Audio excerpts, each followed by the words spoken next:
Lesson 5G, red blood cells, also known as erythrocytes or corpuscles. Red blood cells, RBCs for short, are produced in the bone marrow, and the average human will have 20 to 30 trillion red blood cells in their body at one time. This is roughly 80% of the total number of cells in an average human's body. Red blood cells lack nuclei, and so they have a finite lifetime of roughly 100 to 120 days before they are destroyed by the liver and the spleen, which happens at a rate of 2.5 million per second. To ensure adequate red blood cells in the body, an equal amount of 2.5 million of them are maturing in the bone marrow per second as well. In a millimeter cube of blood, there will be approximately 4 to 6 million red blood cells, which is roughly the size of one drop of blood. Each red blood cell contains roughly 250 million hemoglobin, which is an iron heme-containing globulin protein, hence the name hemoglobin. Hemoglobin's role in the blood is to bind the ever-important oxygen in the lung, and to release this essential gas in the tissue at the capillary beds. Their biconcave shape allows for flexibility, which is needed as the cells pass one at a time through the narrow and thin-walled capillaries.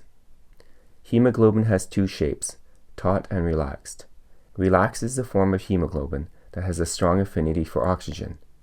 This form is found in the lungs, where there is a high concentration of oxygen, but also a slightly lower temperature and a slightly higher pH.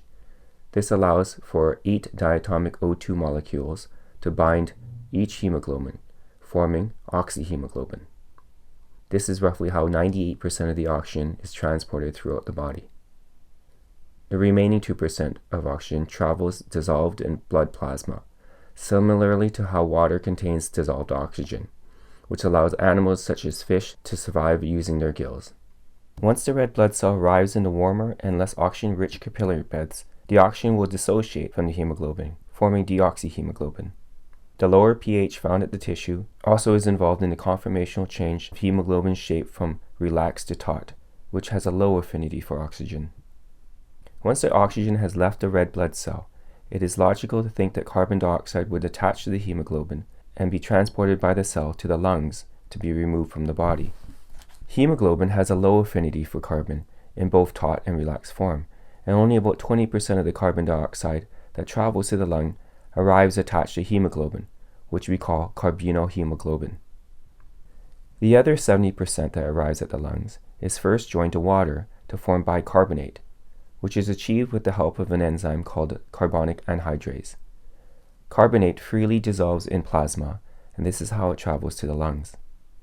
Once at the lungs, the same enzyme, carbonic anhydrase, works in reverse to create carbon dioxide and water, which then diffuses out of the blood at the alveoli at the lungs. We then exhale CO2 and H2O out as waste. The last 10% of carbon dioxide traveling to the lungs is dissolved in CO2 and plasma, similar to how carbonated water is simply water with dissolved carbon dioxide gas in it.